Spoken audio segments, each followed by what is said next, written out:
Hello again and welcome back.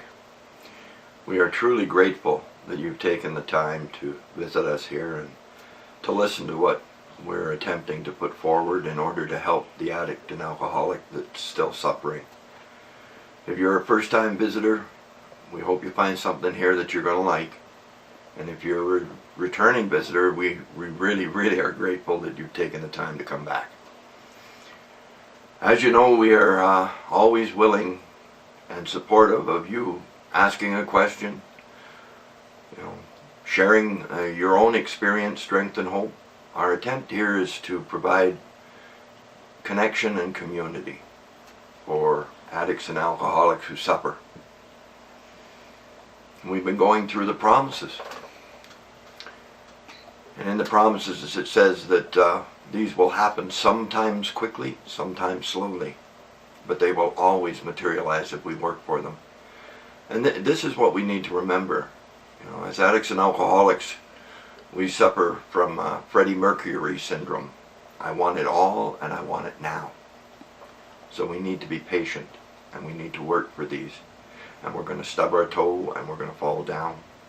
But as long as we get back up and move forward, these promises will come to be. We're at the place where it tells us that fear of people and of economic insecurity will leave us.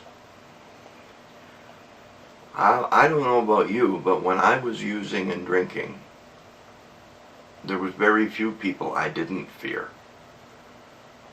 Because there was very few people I hadn't screwed over. And I was always afraid of being caught doing what I was doing, or after being caught, have the person who caught me be mad at me. So I was always looking over my shoulder, wondering who's coming. Because usually they were pissed. And it was because of what I had done. I'd either lied, I'd either cheated, or I'd stolen something, or I'd slept with a friend's girl, or I just generally behaved in a bad way. The secret is when you stop doing those things and start living in a manner that is, along with the will of your higher power. People stop being angry at you like that, so you can stop looking over your shoulder. It takes time and it takes practice, but it can be done. And when it comes to the fear of economic insecurity, I was about 6-7 months sober, and I went to my sponsor Doug and I started bitching and whining about how I was still in debt, and that's not impatient, is it? 6-7 months? No. And he let me bitch and whine for about maybe 3 minutes, and then he stopped me and he said, "Bill, you idiot," it said the fear of economic insecurity will leave you. It doesn't say anything about economic insecurity leaving you. If you want that to happen, get a job. See, I was still waiting for some miracle to happen. My higher power to reach down and take it all away. And that's not how it works. What he did was give me the ability to become employable again. Something I've recently lost. But I'm not afraid. When you start being grateful for what you have, and I am very grateful for what I have in my life at this particular moment, what I don't have doesn't matter. I don't have a lot of material things. And I don't think there's one thing that I have that if it left at this moment, I would grieve it being gone. There are people in my life that are different, but as far as things go, no. I've been granted the great gift of having enough. And I'm so grateful for that. My higher power has blessed me, not with things, but with being okay that I don't have things. And I like it like that.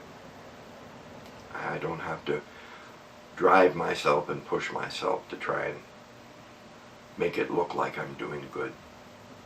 I can just accept that I am where I am and be happy with that.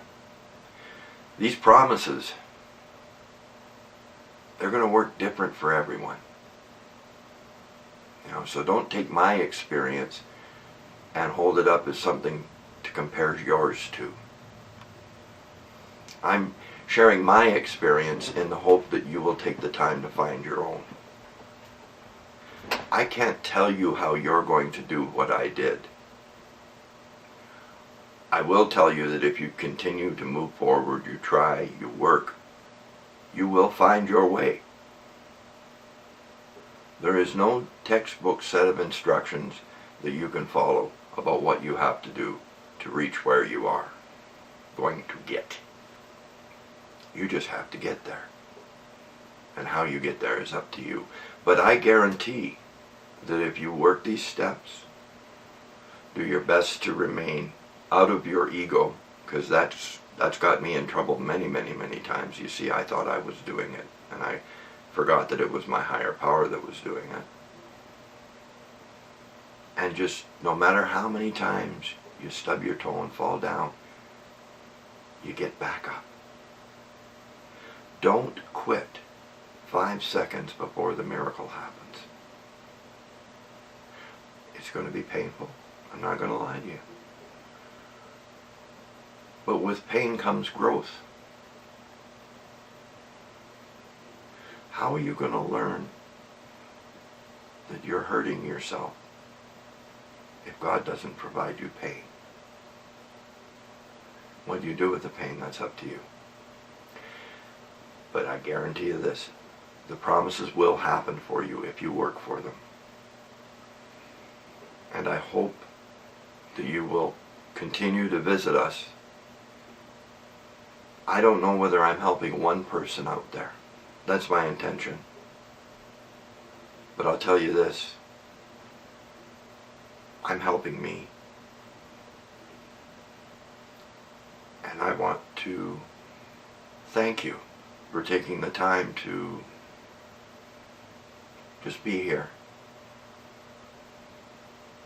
Together we can do what we can't do alone.